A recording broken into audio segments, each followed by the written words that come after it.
I hate the feeling of wanting Chick-fil-A the most on Sundays. You are Locked On Fantasy Basketball, your daily podcast on fantasy basketball. Part of the Locked On Podcast Network, your team every day.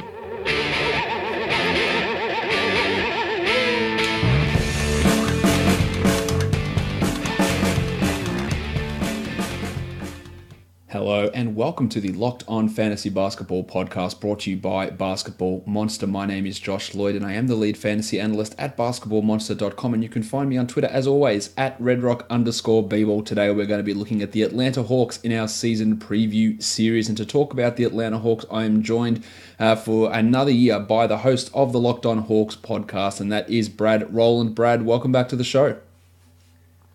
Thanks for having me, as always, and I'm really happy to talk about the NBA. We're getting close, and fantasy basketball is fun. The NBA is fun, and I'm ready to go. I believe we're about 50 days or under 50 days away by the time this gets released until the start of the NBA season. So we're getting ever closer. The Atlanta Hawks are a team clearly in transition, or maybe not in transition. They've transitioned to a team that's right down the bottom of the standings. But that doesn't mean that fantasy stats can't be accumulated, and doesn't mean that fun can't be had by watching this team. We're going to try and work out where all that value can be found. Now, in terms of the projected record, this is a team that's projected as one of the worst teams in the NBA. They've got a Vegas over-under of 23.5. Brad, you've gone slightly higher than that at 25. I can imagine other people thinking that maybe this Hawks team could be the worst in the NBA. Do you see them as the worst in the NBA, and why do you have a little bit more optimism than some others may have?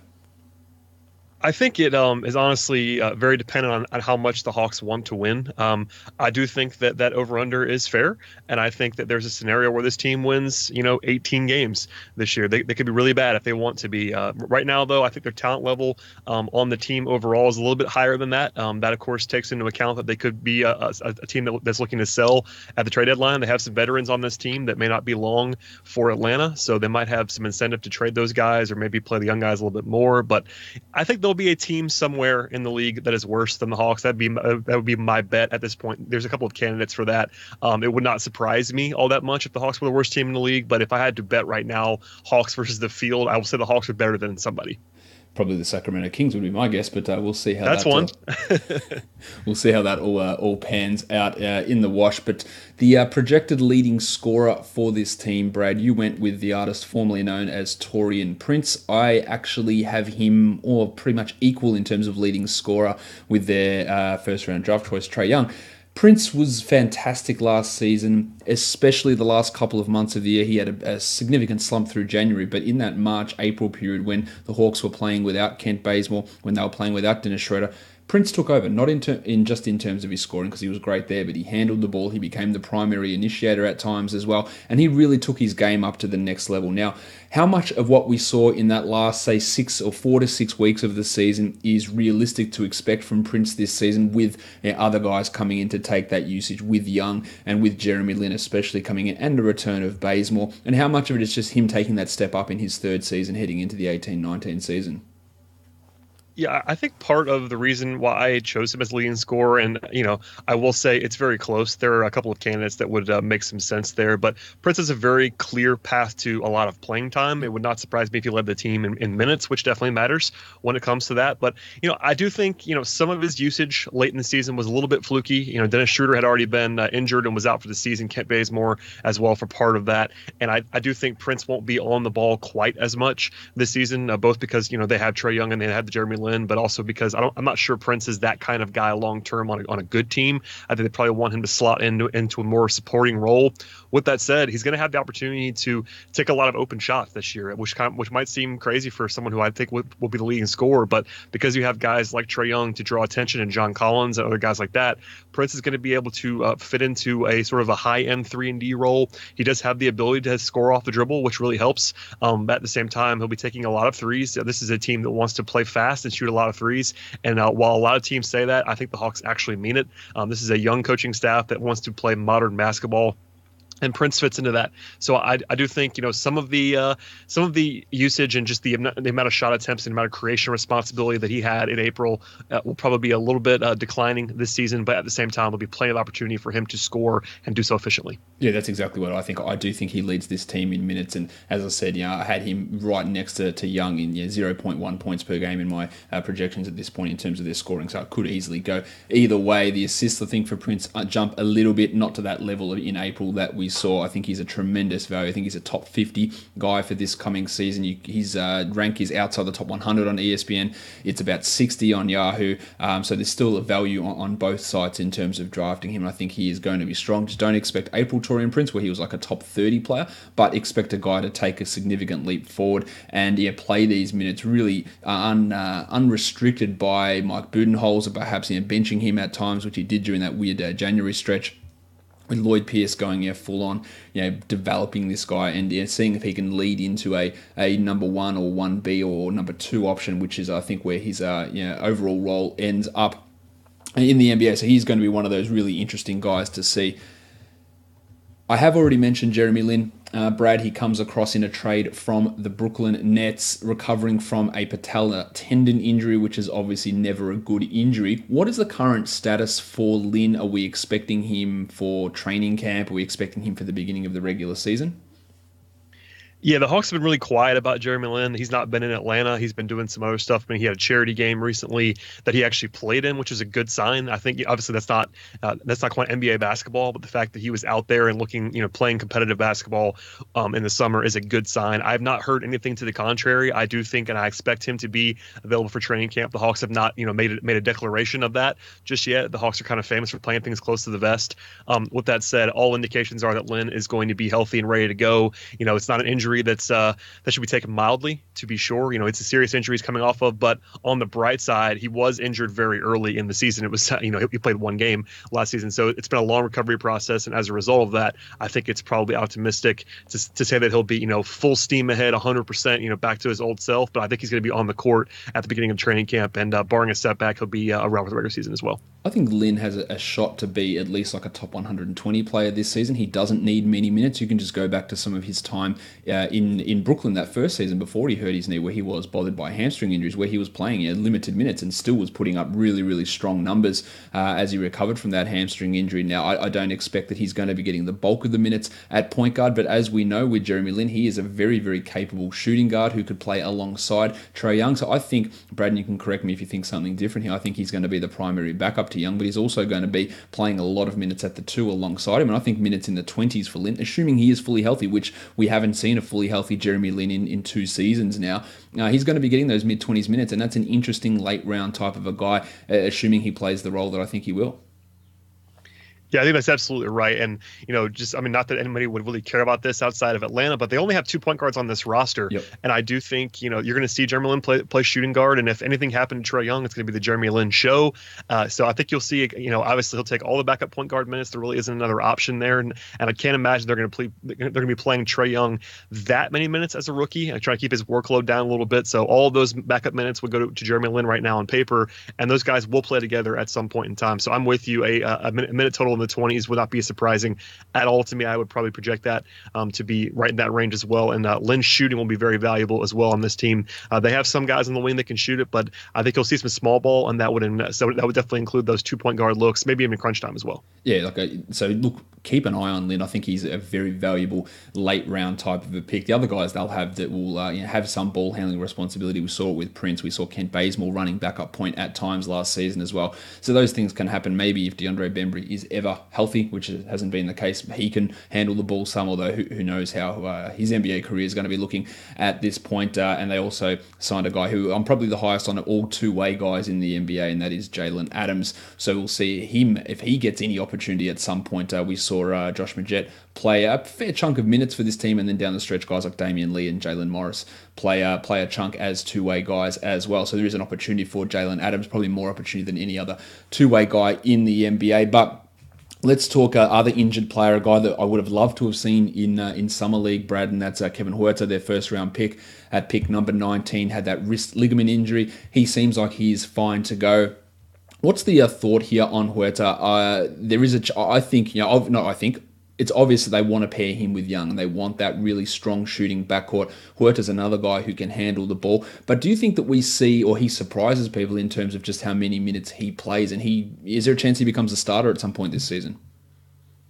It's definitely an open question. It would not surprise me at all if Huerta wasn't a part of the rotation early on in the season, just because he missed summer league. He's still very young. I think actually he's turning 20 here late in August, so he'll be 20 years old. But it's a young 20. He was a guy who he was a solid college player, but not someone who was on the national landscape. And I think they're going to take their time a little bit. With that said, this is a team, as we talked about at the beginning, this is a team that's going to have some growing pains this year as a team and lose a lot of games. So there'll be some reason to play Kevin Huerta down the stretch, especially. But I think even early on, there are some bodies, but they made a significant investment in him with a top 20 pick, and I think his shooting will play up right away. There'll be some growing pains for him as well, I think, especially defensively. But his shooting is going to play up right away.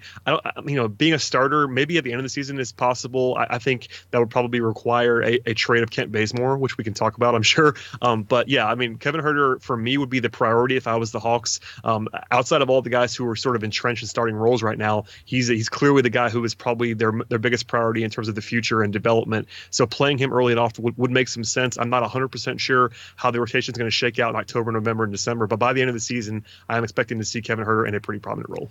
Yeah, he's an interesting guy because of that ability to generate assists as well from that wing position. So when that does come, whether that's in January or February, whether he starts to get those minutes, he's going to have some fantasy value, but it's probably unlikely that it's going to be from the get-go. So drafting him in standard or even marginally deeper leagues is probably not the way to go, but definitely a name to watch as they try and get Young and Huerta minutes together and see how that all works out for them. Now, the breakout guy that you've got on this team, I think that's everyone's breakout guy, and that is the Baptist John Collins, who I thought was really impressive last season. Again, was really limited by some strange Mike Budenholzer lineup decisions, refusals to play him alongside Dwayne Dedmon exclusively as a centre.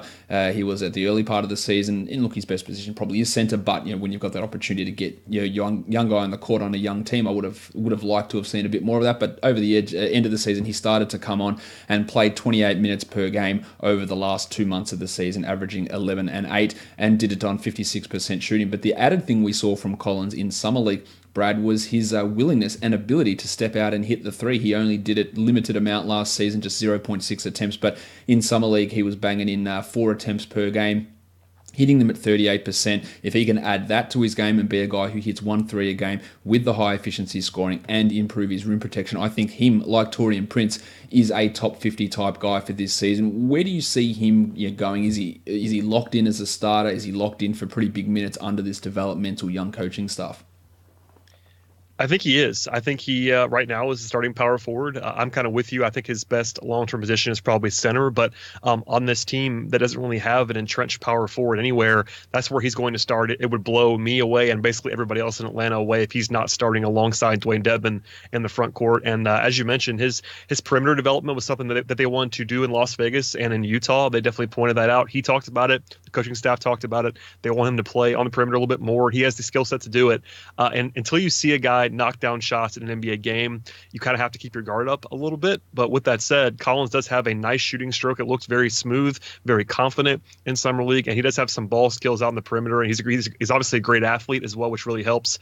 I'm not sure how many threes he's going to take early on in the season, but again, this is a team that's going to be looking to shoot a lot of threes and play fast. And they have Collins. They have confidence in Collins shooting from the perimeter. So if you combine that with his double-double ability and just the fact that he's already a really good offensive rebounder, a lot of second chance points, he's a great finisher. I think Trae Young is going to open up a lot for him offensively, considering his passing ability. That's something that Dennis Schroeder didn't really have in previous years. Young is such a great passer, and even Jeremy Lin's a very good passer as well. That pick and roll game should be open for John Collins as the primary facilitator in that way, and sort of the guy that's going to be finishing around the rim. So yeah, a lot of upside, I would say, for John Collins. And that's that, as you mentioned, he's the breakout guy for me. But I think he's going to be playing 30 plus minutes a game. Frankly, I don't really see a scenario where he doesn't do that because of the fact that there really isn't anybody there to upstage him at power forward. I guess foul trouble would be a concern. He's had a little bit of that in his career, at least mostly in college. But if he can stay on the floor, I think Collins is going to be a big part of this team, both in the future and for the season. The real other only power forward on the roster, if you want to even call him a power forward, is the Wizard Amari Spellman. I don't really see him as a power forward. He is almost exclusively a center to me.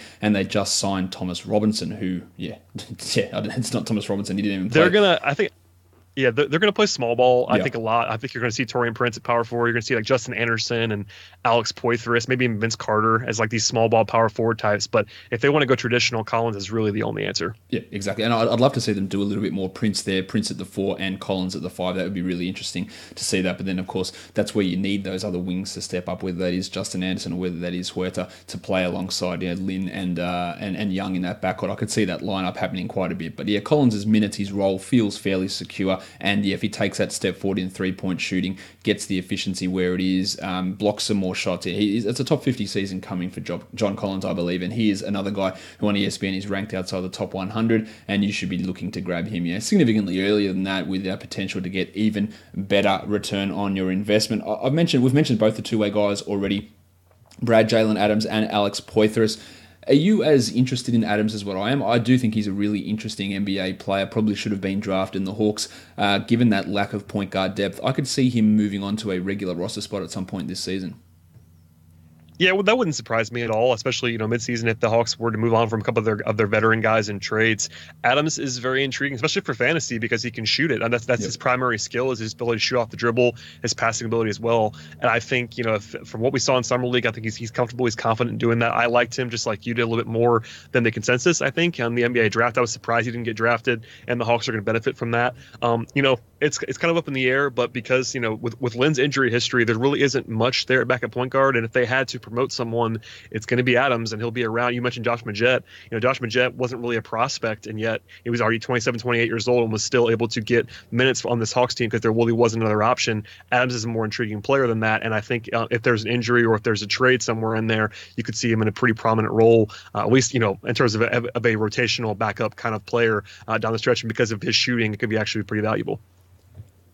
What do you make of the new coaching that Lloyd Pierce comes across from the Sixers? Like, how is that going to differ on this team from what we saw from Budenholzer? Is there any sort of difference in play style, anything that he said in any of his press conference remarks that make you think the team's going to look quite different? Is it more his focus on that developmental stuff that's going to see more minutes for Prince and bigger roles for Trae Young and John Collins that say it may have been under Budenholzer if he had stuck around? Yeah, I think a little bit. It's always interesting to see with Lloyd Pierce and any first-time head coach. You have to take their comments at face value, but at the same time, until you see them coach an NBA game, you don't really 100% know. Pierce was the architect of that defense in Philadelphia, which is something that he's been lauded for. And his player development stuff is very impressive. A lot of guys, both in the Hawks organization and outside the Hawks organization, have vouched for him. He's a young guy, really energetic, and I'm impressed by him in my interactions to this point in time. My one thing and my one takeaway is that player development is definitely the focus more than anything, but they're going to play fast. He wants to play really fast, and I think a lot of coaches say that, but he actually wants to play fast. They had a 14-second shot clock in practice at a practice that I was at in early July in advance of summer league. They're going to be trying to get up a lot of shots and play really modern basketball. Not that Budenholzer didn't want the team to play fast, but it was definitely more of a system thing where I think under Pierce is going to be a lot more read and react. You're going to see the ball in the player and the point guard's hands more often. Trae Young's going to have more ability to sort of engineer things. They're going to play more wide open basketball and a little bit less system stuff, which isn't bad. I think Budenholzer is a very good basketball coach, and for instance, he's an upgrade in Milwaukee. But with Pierce, it's going to be more open. And I think developmentally for these young guys, it'll be very nice because as much as I liked Budenholzer, he was always hesitant to lean on young players. We saw that last year with John Collins. We saw it even with Taurean Prince in the last couple of years. And I think if he had still been around, there would have been somebody on this team that wasn't playing enough that should have been playing more minutes. Whereas Pierce, at least from what I can see so far, I'm expecting him to lean on the young guys. And I think, both for this season, that helps them lose games, which is probably one of their goals. And, for fantasy purposes and for developmental purposes in the future, they want to at least let these guys cook. And by the end of the season, you'll see, Trae Young more confident, John Collins the same, Taurean Prince, all those young guys could have their feet under them and be really successful later on. Yeah, I think that's going to be the case as well. Now, I did ask all these hosts to come on the show with me who is the most likely to be traded player on this team. You went with Dwayne Dedmon, who is in the last year of his contract after picking up his player option. I can totally see that. I thought Dedmon had a really strong season last year. It was interrupted by the broken leg and then interrupted by the Miles Plumlee, whatever that nonsense was when Dedmon came back. But towards the end of the season, he was playing those bigger minutes again, around that 28, 29 mark, and he was really strong. But again, he doesn't really fit the direction of this team. So he's one of those guys that I'd look at for this coming season, a really decent pick around that 90 to 110 mark, but you have to have it in your head that come February, he might not be on this team, and the playing time might go from 27 down to 19 minutes per game. So it could help you for the first 3 months, but then drop off significantly after that. Now, he was impressive last season, though, wasn't he, Brad? Absolutely. I mean, his shooting was kind of a revelation. The fact that I think he attempted 1 3-pointer in his entire career before last year. And then last year, I think he only took 2 a game or so. But the fact he was able to shoot 36% or so on those 3-pointers as a pure center is very impressive. And I think his rebounding and shot blocking are just solid. They're nothing terribly impressive, but if he's going to be playing big minutes, and I think he will be, because they really only have 3 bigs on this team that they actually trust right now, and Collins, Devin, and Alex Len, and there'll be plenty of playing time to go around there. I think it's just logical to think that the Hawks are going to market him in February in trade stuff because he is an expiring contract, as you mentioned. And there's a couple of those guys on this team between Dedmon and Jeremy Lin, and even Kent Bazemore, who has another year on his contract, but he's been tied up in trade rumors as well.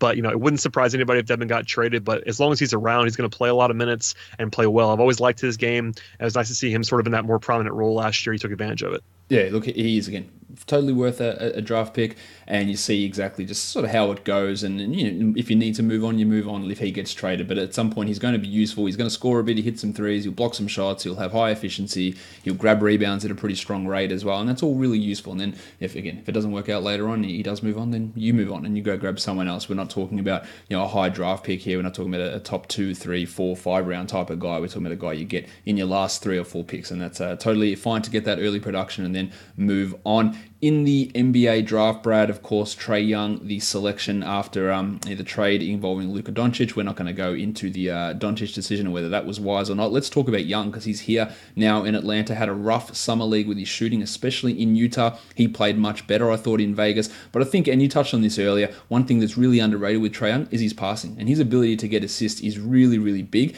And that's going to buoy his fantasy value. Now, his shooting will probably be rough. You'll probably get some poor shooting percentage nights, but he's going to take shots.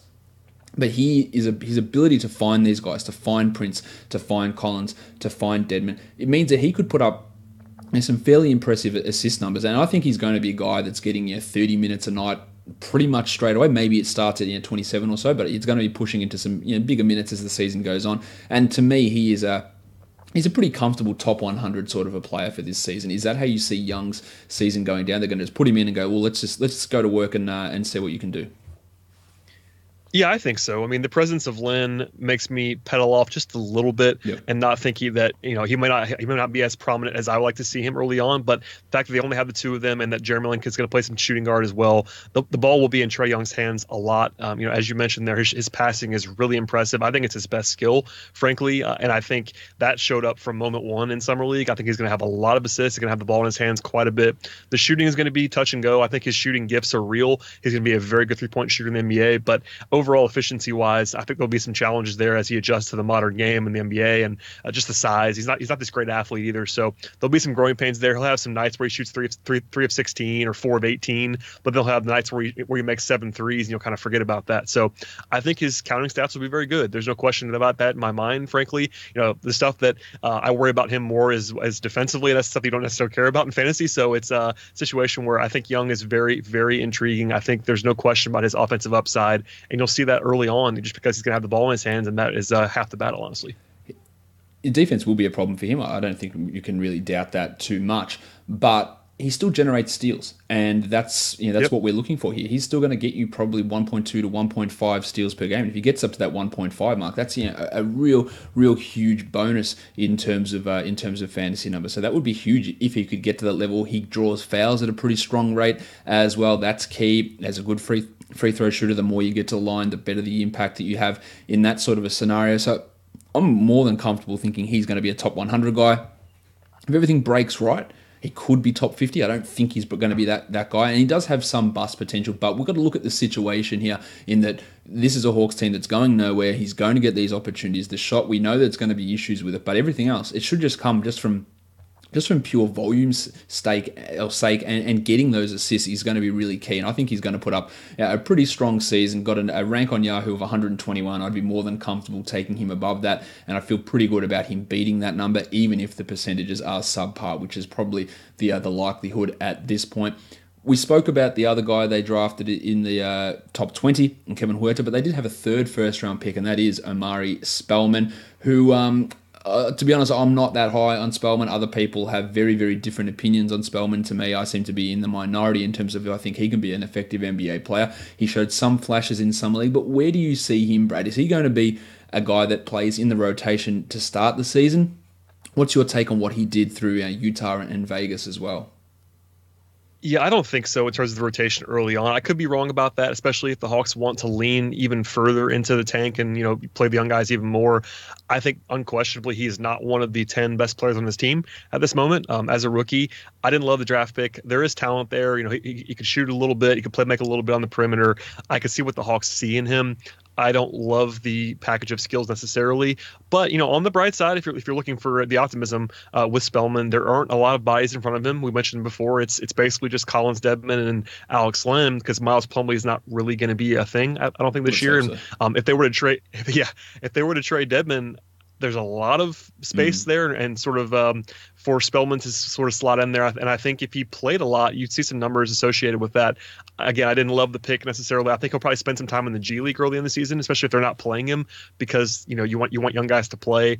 But at number 30 overall, you're not expecting too much necessarily early on. I think the Hawks kind of know that about Spellman. But, it's the same sort of thing as Huerta, but even at a bigger level, Spellman will be a guy I think you're looking more towards in like February, March, especially if you get a trade of Dedmon. Until then, I think his role will be fairly small. Unless the Hawks really want to sort of roll the dice and see what he has early on, but I'd be pretty surprised by that. Yeah, same. Maybe he's the fourth big, but as you said, we could throw in those guys like Justin Anderson and Taurean Prince to play at the 4 as well, which I think would be a better use of that position, and then that means you're playing Johnny Collins a little bit up more at the 5, which again is probably the best option there, even though you've got Dedmon and Lynn. So I'm not really certain that we were going to see too much out of Amari, especially early on. It's also frustrating, Brad, this team has both Alex Len and Jeremy Lin because I'm no doubt going to get myself tongue-tied over those two names, and I'm going to type them wrong at some point during the season as well, so I apologize in advance to both Alex, Jeremy, and their respective families. Let's look at the starting lineup or the projected starting 5 for this team. You've gone with Trae Young, Kent Bazemore, Taurean Prince, John Collins, and Dwayne Dedmon. Really hard for me to argue with any of that. We've spoken about 4 of those guys already. The one we haven't is Kent Bazemore, the one who probably doesn't end up this season either, or maybe it's Dedmon, but doesn't end up this season on this team or even in this starting lineup. I think that I'm not a fan of Bazemore. I think he's serviceable as a 9th man, not as someone getting whatever he's getting $16 million a year. And as a starter, he played only 28 minutes per game last season. That was with Budenholzer having some level of trust in him, but also realizing that he's probably not that good. He's already aged 29. Do you see the playing time for Bazemore this season going up because it's a different coach who might have more trust in him, or going down because he's not that good and he's 29 already? I would guess it's probably about the same, which is sort of a cop-out, but I think, last year, he's definitely a player that's better in real life than he is in fantasy, except for the shooting was nice last year. I think he shot 39% from 3. That was a welcome surprise after the previous year. I've always kind of liked Bazemore, but in that supporting role, he's definitely not a prominent guy, and I think it might help him to have more playmaking around him, more shooting around him, and to kind of be that glue guy that he was supposed to be when they signed him originally, that sort of two-way competent player that's not necessarily the most exciting guy in the world. I think he's going to play a lot just because he's clearly better than the other options. Aside from Prince, the other wings on this team, they have some young guys, but at the same time, Bazemore is just a step above them in terms of actual playing ability right now. Whether that be Huerta or Justin Anderson or Tyler Dorsey or whoever you want to talk about, Bazemore's just better than those guys. And I think as long as he's on this team, he's going to play. I think the worry for fantasy purposes would be if he gets traded. He probably gets traded to a spot where he is in a smaller role and playing smaller minutes. I think the one that was heavily publicized about a month ago is that Houston was interested in Kent Bazemore. It'd be a team like that that's looking for him to sort of fill a smaller role as a two-way guy, play a little defense, shoot the ball a little bit. But I think numbers wise, I think he'll have the ball in his hands less this season just because of Trae Young and Jeremy Lin and Taurean Prince and John Collins. All those guys are definitely ahead of him in the pecking order offensively. His role in an actual NBA world is more of that, solid two-way guy. But in fantasy, I think his numbers on the whole will probably decline this year. He surprisingly was the second-ranked Hawks player in fantasy last season. Dennis Schroeder was 63rd and Bazemore was 66th. He had the second highest usage on this team of almost 23% and played those 28 minutes per game. Now, I do think those minutes come down later in the season, and that trade's a real risk, much like we talked about with Dedmon. I don't think he gets back to that 66 number. He's currently ranked at 92 on Yahoo. Yeah, that's okay, but I do think that there is that risk of potentially him losing sometime to Huerta or to Dorsey even before he gets traded, even if it's a minute or two, plus the ball handling. When he ran as that backup point guard last season, so that saw his assist numbers come up to a pretty nice level at 3.5 per game, and that really helped his overall fantasy numbers. So if he doesn't get back to that same level of assists for this coming season, then that's going to put a bit of a hurt there. That shooting percentage, is he a 39% guy? I'm not really sure.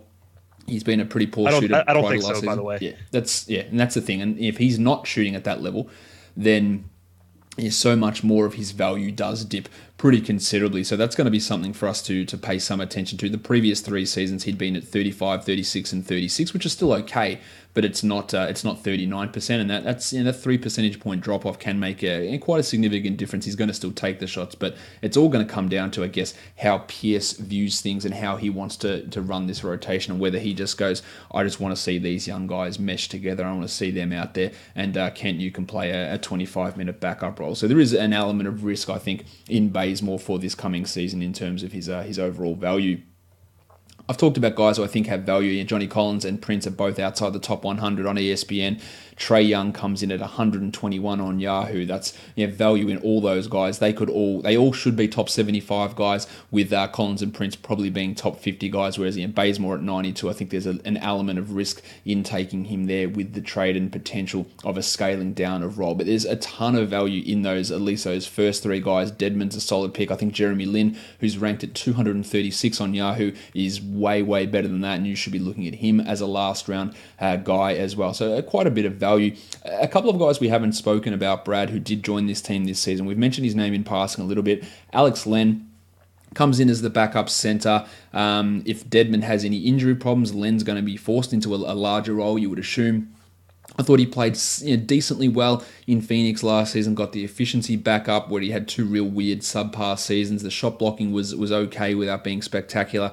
He's a good rebounder. I've always thought he's been in suboptimal scenarios in Phoenix. I'm not sure if Atlanta's any more optimal or suboptimal than what Phoenix was, but he's a solid enough backup center that in deeper leagues will provide consistent numbers, and you feel like that role is just pretty much set for him for this season. Yeah, I think that's definitely what he's going to be doing. I think the rebounding is his principal appeal. Shot blocking has always been kind of solid as well. He's had some moments where he's been even better than that. Yep. And, reasonable efficiency, as you mentioned, last year, 57% from the floor. Free throw shooting is actually pretty solid too, 70-ish% for his career, which is just fine for a center. And I think, Len is a guy who is definitely a candidate to be better outside of Phoenix. I'm kind of with you that Atlanta may not be optimal for him either.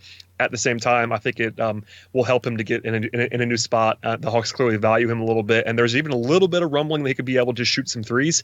I'll believe that when I see it, but they did talk about that at his introductory press conference, that it might be a spot where they at least let him do that a little bit. I laughed last year when they talked about that with Dwayne Dedmon, and it actually ended up working out very well. I'm not sure that's going to be replicated by Len, but at least something to keep in your head if that's something that he actually ends up doing. That could be a small point of future value as well. But I like Alex Len a lot. And he would be in a great spot if they were to move on from Dedmon. That's definitely a speculative at this point in time. But if he's a guy who's suddenly a starting center in January, February, that could be pretty impressive. So those of you who are in leagues that I'm running at the moment, the draft-only leagues where there's no waiver wire moves and no trades, but you can sit these guys on your bench, I think Len is a strong option in those ones because he's going to play a regular nightly role. And if that does happen where Dedmon moves, then the value jumps up pretty significantly, and that could be a real key sort of a move. So I'd be in on grabbing him probably a little bit earlier than what some other people may. Rank of 253 on Yahoo, I'd be happier grabbing him in even the top 170 because I think there is a bit of upside there, and that's the sort of strategy you want to take in those draft-only leagues. Try and make those decisions that when it comes to February, hey, I've got these bonus guys who then become weird top 100 type of players, and perhaps Len could be that guy. Another guy that came across in the trade during the offseason with the Carmelo Anthony, Dennis Schroeder deal was Justin Anderson from Philadelphia. I've liked Anderson in Dallas. I liked him in Philadelphia, had some moments. Never really been able to establish himself fully We talk about lack of wings on this team. We've got Prince and Bazemore likely starting, but I think that Anderson comes in pretty much as the immediate backup to Prince at this point. He's a decent enough shot blocker, has shown some shooting ability, more in college than the NBA, but can defend, can rebound. I think he's got a real chance here in Atlanta to develop into a solid backup wing type of guy, and as we've mentioned, can play at the 4. I'm really interested to see how he goes here in Atlanta, because this is a great opportunity where he hasn't necessarily had those great spots in his previous 2 stops. Yeah, I've always liked Justin Anderson. It comes down to the shooting, honestly. There was a little bit of optimism last year. I think he shot 34%, something like that, which is not terribly impressive, but was still better than he was previously. If he makes shots, he'll be very intriguing. If he doesn't, he's more of a defensive specialist, which isn't necessarily impressive. But we talked about this a lot, but there's a lot of those minutes as like a hybrid 3-4 on this team that are available, I think, between Anderson and maybe Vince Carter even, and Alex Poitras. There's a couple of just names, but I think Anderson, as you mentioned, probably gets the first chance to be that backup 3 with some power forward minutes, and I've always liked him, so I'm probably a little bit irrational there, but there's certainly a role for him on this team if he plays well. He also has a relationship with Lloyd Pierce going back to Philadelphia. Yep. He was the assistant there when Anderson was in Philadelphia, so there's at least some knowledge of his game, and the Hawks went out and got him. I think that was at least part of the rationale there, is that Pierce likes Anderson quite a bit. So somebody to keep an eye on to be sure. He's got to make shots to have much value, but even if he's just a solid 35% three-point shooter or something like that, his role could be expanding. Last guy I want to touch on here. What do we make of Mr. Tunnel Vision, Tyler Dorsey, who played a decent enough role last season, 17 minutes. That really jumped up in the second half of the year, 24 minutes post All-Star break. Shot the ball better than I anticipated, 36% from 3, and then came out in Summer League and just hijacked almost every possession where he had the ball. 17 points per game on 24% usage, did not shoot the ball at all, just seemed really unwilling to get other guys involved who should have the ball, much like Trae Young. I wasn't a massive fan of what he was able to do, but some people might look at what he did in Summer League and go, yeah, Dorsey's going to be able to have a role. I think he's a guy who probably, if everything comes together and we see Anderson and Huerta in those backup wing roles, that Dorsey may be on the outside looking in for a rotation spot. How do you view him, or am I just off on where the Hawks picture him in the rotation? No, I think you're closer to where I am. I'm not 100% sure how the Hawks feel. They've always been higher on Dorsey than I have been. I think for him to be a successful NBA player, he has to make a lot of threes. That's probably his biggest skill. I think you're kind of onto something when you talk about him being a black hole of sorts in Summer League. He's not a great passer, to say the least. I think he's kind of a bad passer for someone of his size. And defensively, this doesn't necessarily matter for anything except for playing time, but he doesn't really hold up defensively given his size. There's some sneaky rebounding there, actually. If you were to play a prominent role, he's a pretty good rebounding guard. But aside from that, he's got to make threes. I think the Hawks like him more than I do, so there'll be at least opportunity for Tyler Dorsey, but it would not surprise me at all if by the end of the season he was not in rotation at all. And really, I mean, there are other guys who, Bembry, Huerta, even Daniel Hamilton, Justin Anderson. There's all these guys who could be ahead of him, frankly. I'm not 100% sure about that. There's some uncertainty after the top 7 or 8 on this team, and Dorsey's in that uncertainty as well. So he is a draft pick of the current administration, which always seems to matter a little bit. But, if he doesn't make shots, there's definitely not much else there, and he's going to have to shoot the ball at a high level. I lied. I said that was the last guy, but we do have to talk about Deandre Bembry, who just cannot get healthy at all. The wrist really plagued him. At least last season, he was able to hit more than 1 3, which is more than I can say for his rookie season. He's a guy that can handle the ball. I think he can hold up defensively, but he just hasn't gotten it yet. Now, he's in his 3rd season, so we're giving him still a little bit of leeway heading into this 3rd year, but not all that young as a 3rd-year guy. He is 24 already. How much of it is just the injuries that have killed him, or how much of it is him just not being able to fit in the NBA? I think it's a combination of both. The injuries have been really, really bothersome for him. Every time he seems to get some traction, he gets an injury of some sort, and they've all kind of been different injuries too. He sort of has that injury plagued label at this point in time. One of the other things that you have to keep in mind is that he was not drafted by the current GM, so it's kind of always interesting to see how the new administration thinks of him, especially because he hasn't been able to stay on the court. I've always liked Bembry a lot. I think defensively he's pretty interesting, and for instance, I think he's more talented and is someone I'd rather have around than Tyler Dorsey if all things were equal. But all things aren't equal if he can't stay on the floor. So it's a big training camp even for Bembry, a big preseason. He's gonna have to establish himself again as a member of this rotation, or at least as peripheral member of the rotation. If anything, it would not blow me away if he was not playing at all this season, but it would not blow me away either if he played well in training camp and in preseason and was suddenly, getting some of the minutes that were, I guess, previously assigned to Dorsey or somebody else. So I've always liked Bembry. His playmaking has been underrated. His defense has been underrated. But as you mentioned, he's never been a great shooter. There was some signs of life last year with that, but more than anything, he's just got to stay healthy. And if he can do that for a month or two at the beginning of the season, that probably get him off on the right foot. But if he gets banged up again, he may not be long for Atlanta. From memory, he shot 5% from three in his rookie season, but finished at the rim at a really high level. And then last season it was at 36% from three, and then the 2-point percentage dropped pretty significantly. So we don't really understand, which one of those is real. Is he just a terrible 3-point shooter but a good finisher? Is he a bad finisher but an average 3-point shooter? We don't really know, and we haven't got a large enough sample to try and work out exactly how this is. But the other parts of his game are really friendly for fantasy. He gets assists. He'll get steals. He's a pretty good shot blocker for a guy that's playing in the guard positions. And if those threes can come along and he can hit one a game and maybe be in a 30-minute role, he could average 13 points, but also 5 rebounds, 5 assists, 1.5 steals, 0.8 blocks. That's really useful. Just getting to that level seems like it's such an uphill battle, but he's always a name that I want to keep an eye on just to see how it works out, because the overall whole package of what he can do is really appealing for us for a fantasy point of view. So we'll have to see exactly how that goes for Deandre Bembry heading into his third season. Brad, that'll wrap it up, I think, for this Atlanta Hawks season preview. Thank you for coming on again. Now, give everyone, first of all, your Twitter handle, and secondly, what have you got cooking over on Locked On Hawks at the moment?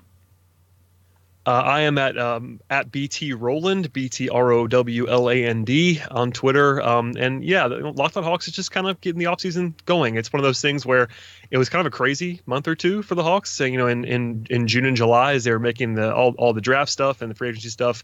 And now we're sort of in the same spot everybody else is in, getting ready for the season, preparing. And this is a team that isn't going to be contending this year, but there are a lot of storylines to follow. So kind of just setting people up for those, preparing for training camp, all that fun stuff. But definitely check out Locked On Hawks if you like the Hawks or just like basketball in general. We do some greater basketball stuff as well. I also cover the league at Dime Mag, and it's definitely some non-Atlanta stuff there. So I have a big picture view of things, and you can check that stuff out at Locked On Hawks.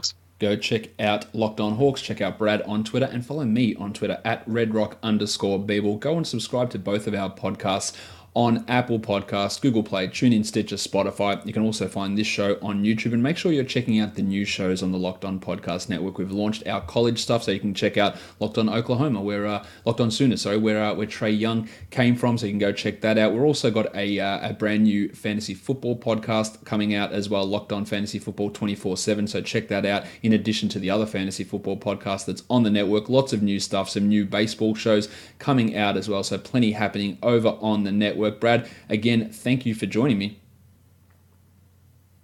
My pleasure, Josh. Happy to do it, man. Guys, we are done here. Thank you so much for listening, everyone. See ya.